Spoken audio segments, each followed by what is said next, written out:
So everyone has been talking about Moltbot, and people are running it all over the place, including their own laptops. And that's cool because running Moltbot locally gives it easy access to your apps and local files. That's powerful and honestly kind of fun, but it also comes with real risk once you start moving beyond casual tinkering. And if you want it always on, that's when you start asking different questions. How can I run this in a way that's safe, secure, and doesn't rely only on my laptop? A good way to explore Moltbot without taking the extra risk is to run it on the cloud in a containerized, sandboxed environment.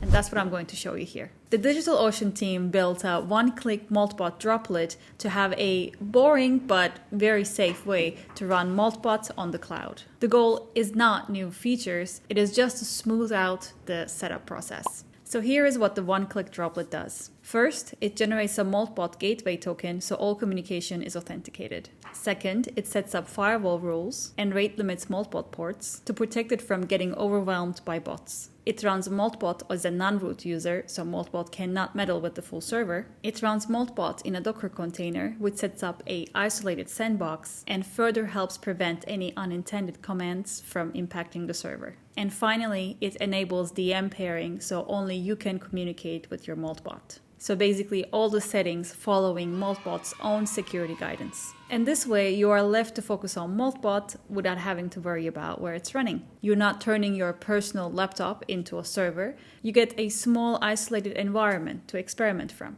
Alright, let's actually spin this up so you can see what this looks like end to end. The first step is to create a droplet. I'm starting on the DigitalOcean Marketplace page for OpenClaw. This is a one-click droplet, so everything OpenClaw needs is already set up for you. I'll click Create Droplet, and that drops me straight into the DigitalOcean dashboard. For the region, I'll just pick New York. Nothing special here, just pick whatever is closest to you. Next, I'll choose the droplet size. You can pick from any of the available options here. After choosing the droplet size, the next step is the authentication method. In this case, I'm going to use SSH. That lets me securely log into the OpenClaw server using an SSH key I already have set up. So I'll just select that here. If you haven't set up an SSH key yet, you can click New SSH key button and it will guide you through it. I'll also give the droplet a name. I'll just call this one Moltbot. Just before creating the droplet, you can also optionally choose a project. I'll just pick an existing project here to keep things organized. And once that's done, I'll go ahead and create the droplet. This usually takes about a minute to spin up. Once the droplet is ready, I'll copy the IP address, open up a terminal, and SSH in as root. The first time you connect, you'll get the fingerprint prompt. Just accept that by typing yes. As soon as I SSH in, I get the DigitalOcean welcome message. The welcome message includes a few important things you'll want to keep: the OpenClaw gateway dashboard URL, the gateway token, and a handful of commands that are useful for managing your OpenClaw. I'd recommend copying this entire welcome message somewhere and saving it. It's basically your quick reference for everything related to this OpenClaw instance. At this point, OpenClaw is already up and running. To start chatting with it, you'll just need to pick an AI provider. You can choose from the available options here, including DigitalOcean's Gradient AI or Anthropic. I'll pick DigitalOcean Gradient AI for now. Then I will paste in my Gradient Model Access key. You can get yours from your DigitalOcean dashboard. Once that's saved, the Moltbot service restarts automatically, so the changes take effect. From here, I can start a TUI and chat with OpenClaw directly from the terminal. I'm just going to copy the opt/clawdbot-tui.sh command from the welcome message and run it. That launches the TUI, and OpenClaw is ready for us to chat with. You can see the selected model right here, which in our case is DigitalOcean/OpenAI GPT OSS 120B. First, let's check that OpenClaw is up and responding. We exchange a couple of pleasantries just to make sure everything's working. Then we ask each other's names. OpenClaw saves that information to memory. To confirm, I ask it to show the contents of the user.md file. And you can see the update there, which tells us memory is being updated and persisted, whether I'm chatting here in the terminal or later from Telegram. There's also a web dashboard for OpenClaw. Using the gateway URL from the welcome message, I can open the OpenClaw dashboard in the browser.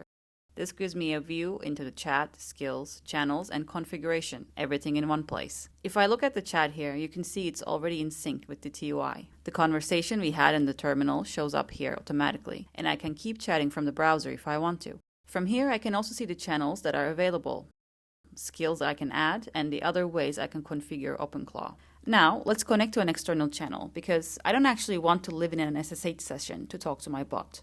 I want to be able to message it on the go. For this demo, I'll use Telegram, but WhatsApp works too. I start by adding a new channel from the command line. Since this droplet runs in a sandbox, I do that using the Clawdbot-cli.sh script, which kicks off a short setup flow. For this demo, I'll choose Telegram. OpenClaw then asks me to create a Telegram bot. I do that using BotFather. I give the bot a name, set a unique username, and copy the token it gives me. I paste that token back into the OpenClaw setup and enable direct message pairing so only I can talk to this bot. Back in Telegram, I open the bot and start the chat. At first, it tells me access isn't configured yet, and that's expected. It gives me my Telegram user ID and a pairing code. I copy that pairing code, go back to the terminal, and approve the pairing. Again, using the same Clawdbot-cli.sh script. Once that's done, I can send a message from Telegram, and you can see OpenClaw responding there.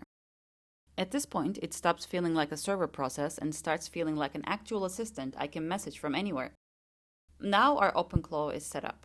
You can talk to it from Telegram, and if you want to take it further, you can start adding skills. And skills are where things start getting really useful. OpenClaw comes with a few skills already built in. You can see all of them right here in the dashboard. With the DigitalOcean one-click droplet, a few skills come pre-installed and ready to use. One of those skills is the summarize skill. This skill lets OpenClaw summarize or extract content from things like articles, URLs, or podcasts. Since it's already installed and enabled, I don't need to set anything up here. I can just use it directly. I'll switch back to Telegram and ask OpenClaw to summarize an article by pasting a URL. And you can see OpenClaw pull in the content and give me a summary right away. That's what's nice about skills here.